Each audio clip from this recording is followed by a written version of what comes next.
This is Jason Verney's podcast. I am Jason Verney.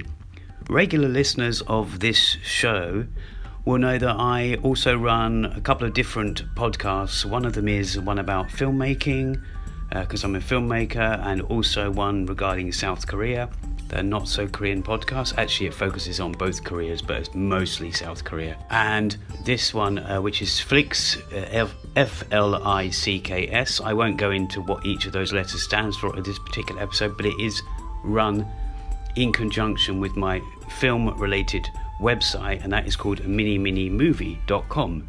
That's mini-movie.com.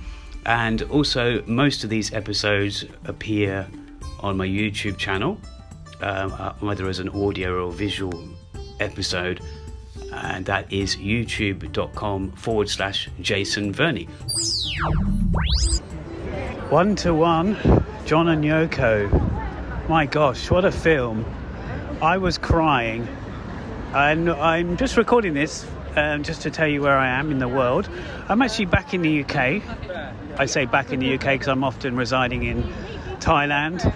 I spend a lot of time in South Korea, and I've just been to the Watershed, a brilliant venue in Bristol, independent venue, been around for years, got 3 screens and all that stuff. I'll cover that a bit later on, but I want to talk about this film. It's a bit noisy, it's a Saturday afternoon, but I want to talk about the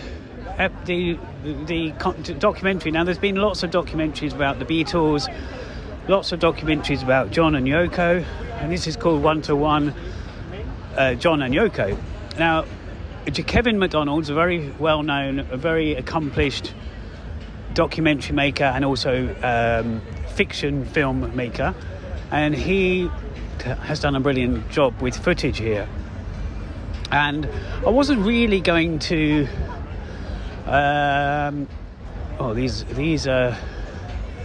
these pasties look really good. Sorry, I'm not going to do it all the way through. But I wasn't going to do a review, and this isn't kind of a proper review. But there was a moment in the film that was so emotional for me, for various reasons, and not just for me. There was other tears in the audience. And so let's walk past this noisy bit and speak about the film, parts of the film, how it was done, and how it was made and how it came across. So we have the story of John and Yoko when they're in New York, and it covers a couple of years, lots of TV appearances.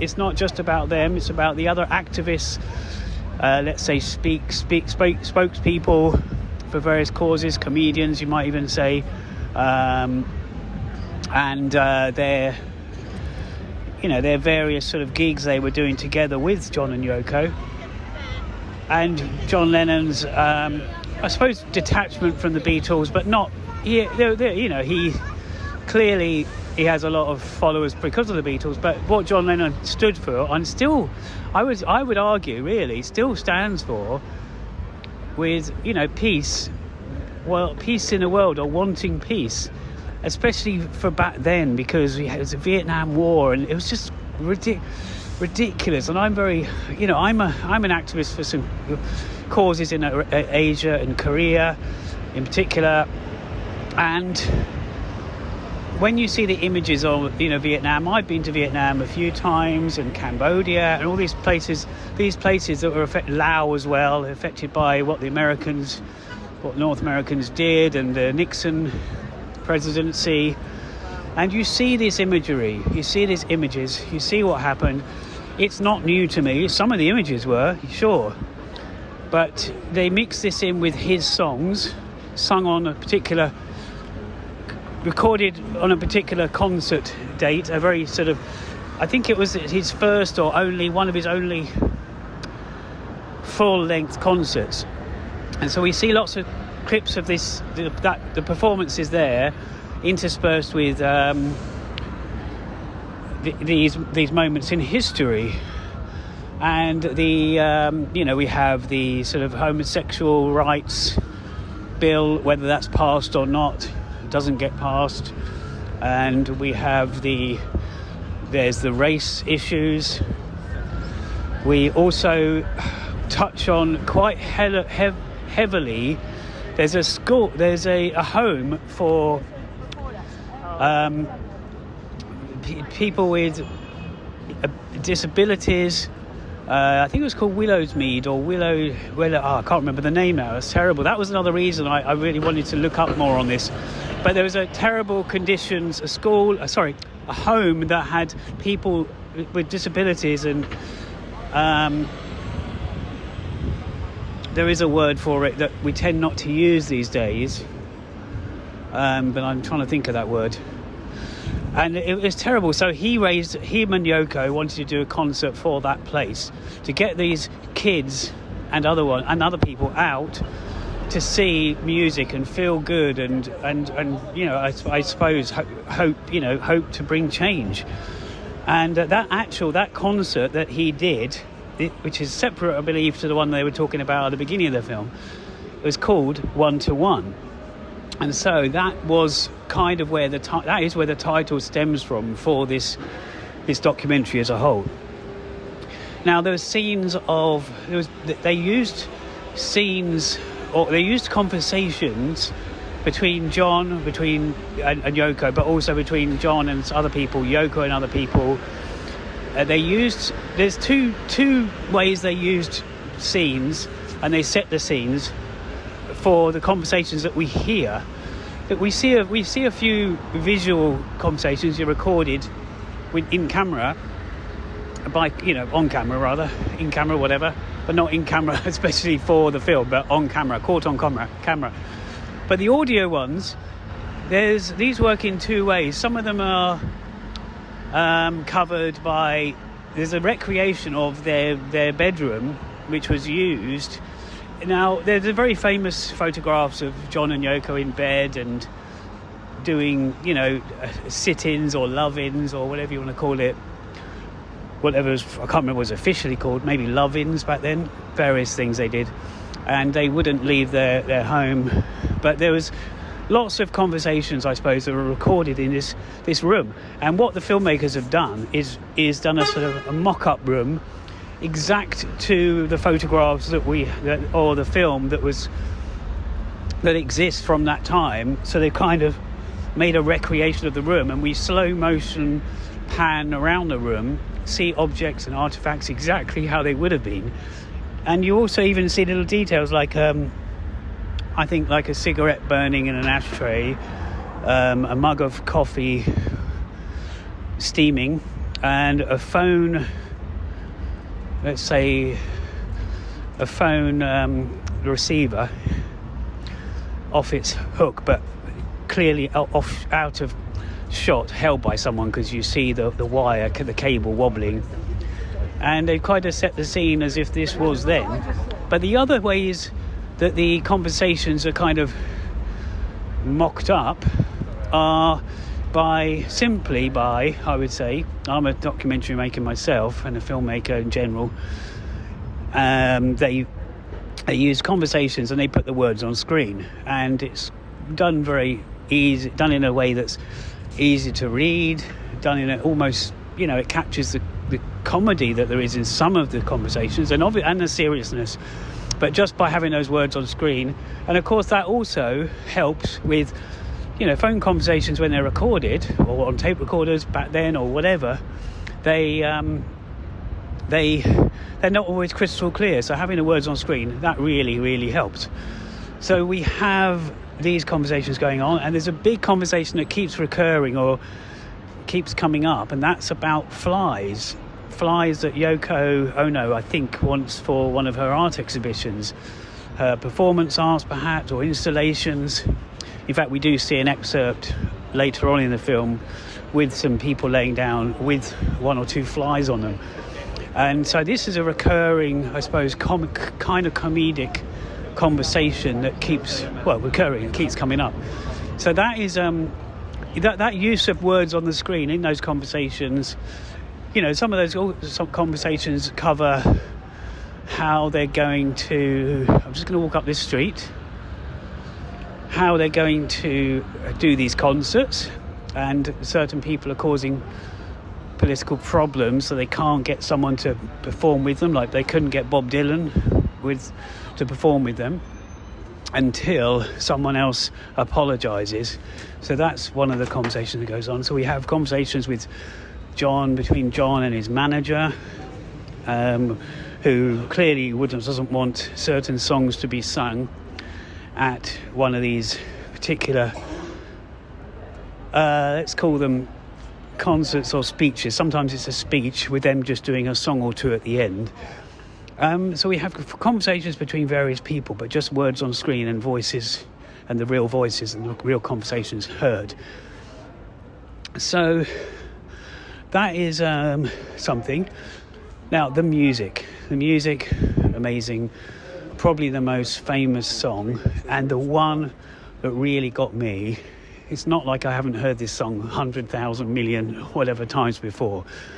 Is of course Imagine, and it was also played let's say a member of my family who's very close, a direct member of my family, our family, who passed away. At his funeral, this song was played, and in the film, it's used for those children with disabilities, and that's the word they used, retarded. Now, I'm not saying there's something wrong with the word retarded, but there's a time, and people don't use that word these days, or aren't meant to, but people do, and whatever.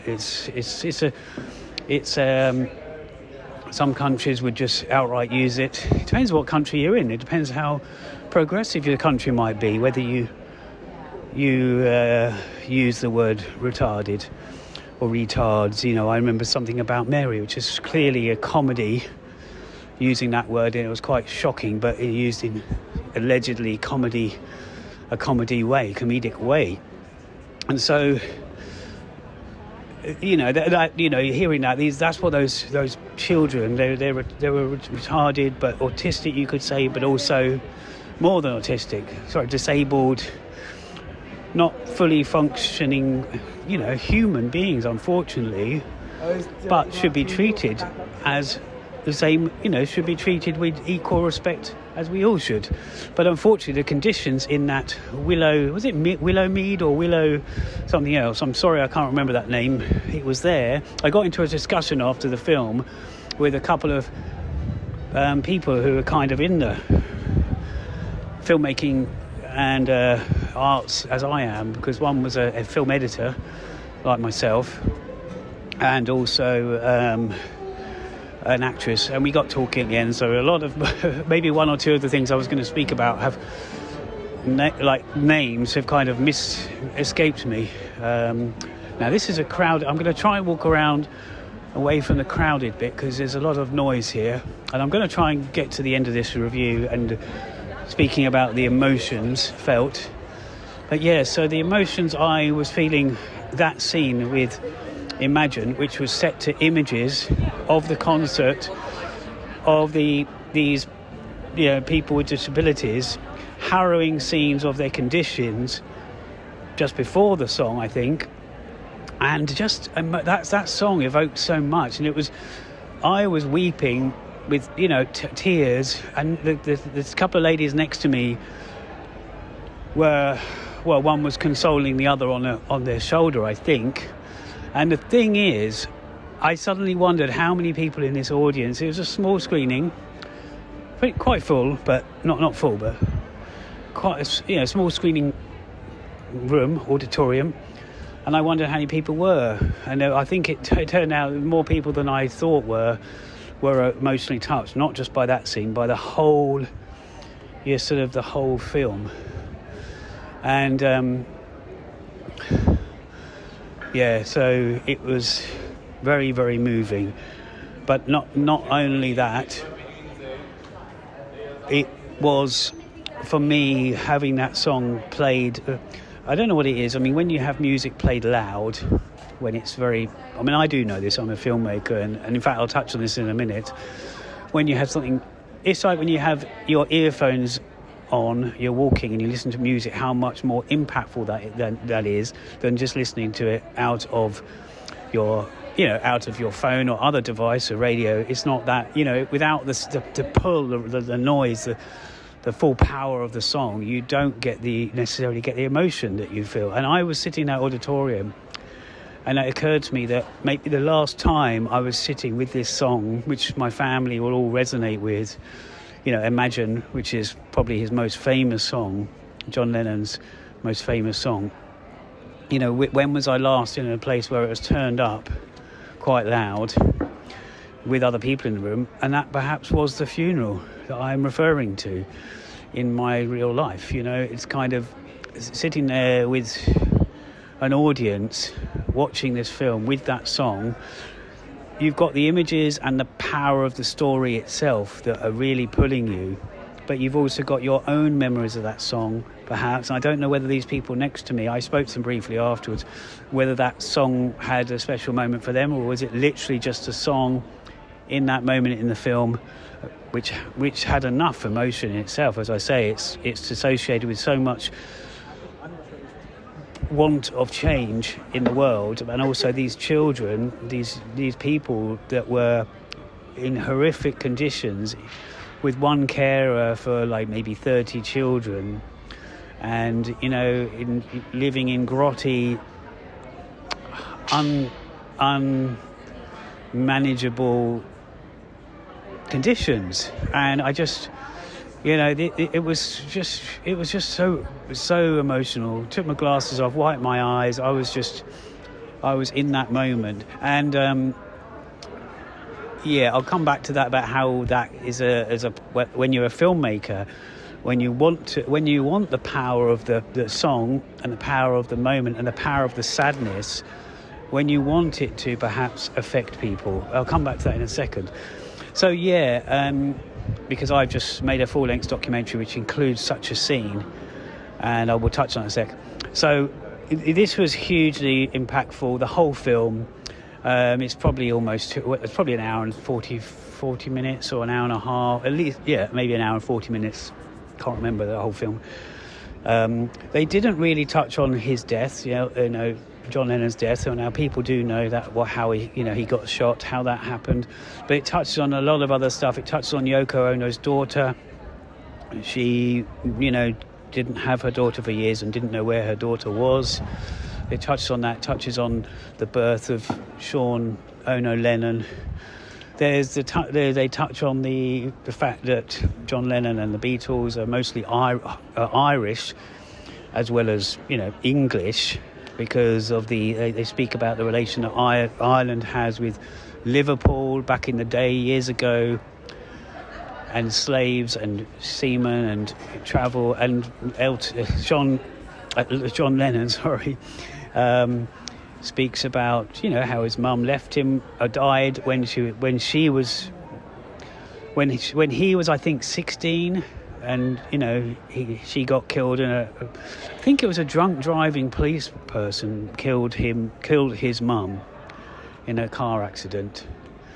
And so some of you, if you're John Lennon aficionados, fans, Beatles fans, or just fans of knowledge of history and musicians and just history in general, the early 70s or whatever, late 60s and what have you, then you will know some of this already.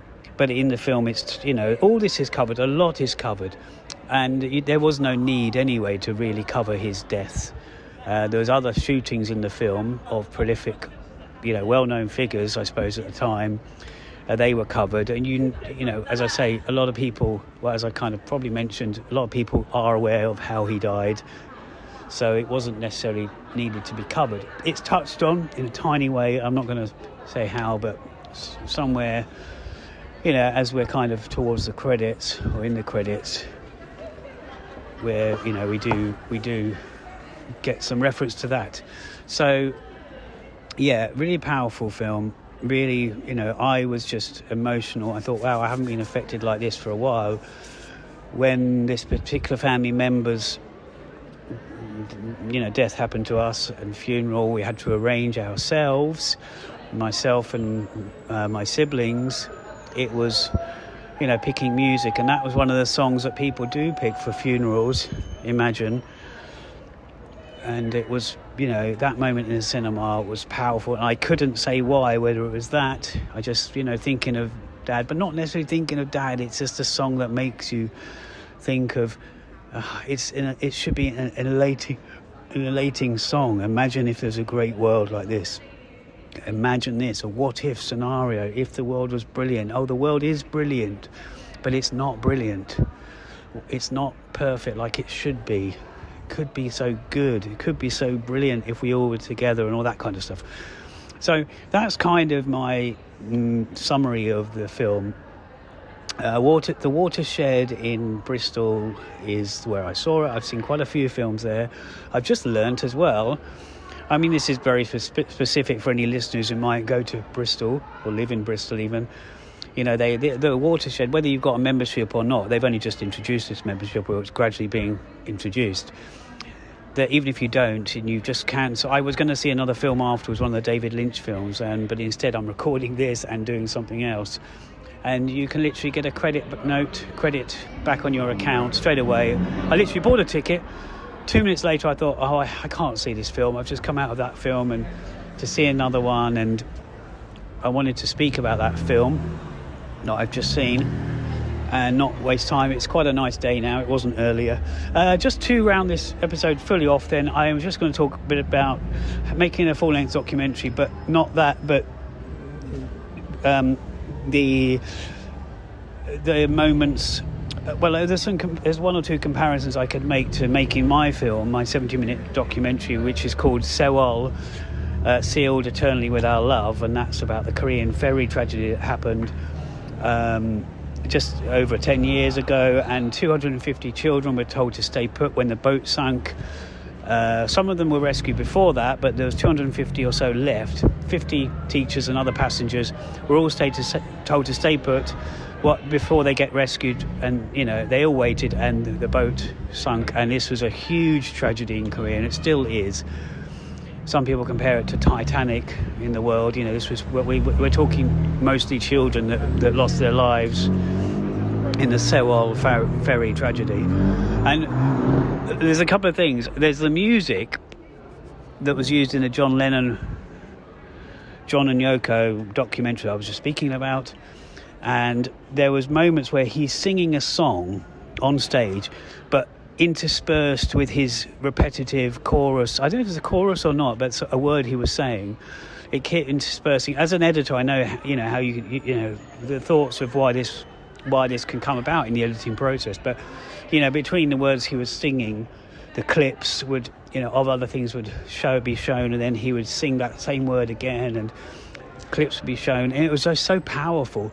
But what I wanted to speak about mainly was when there's a scene like Imagine in the film where you've got those handicapped children or whatever that haven't been taken care of, and it's really emotional, it's tear-evoking. I had the same situation with the film I just mentioned, the Sewol Ferry documentary.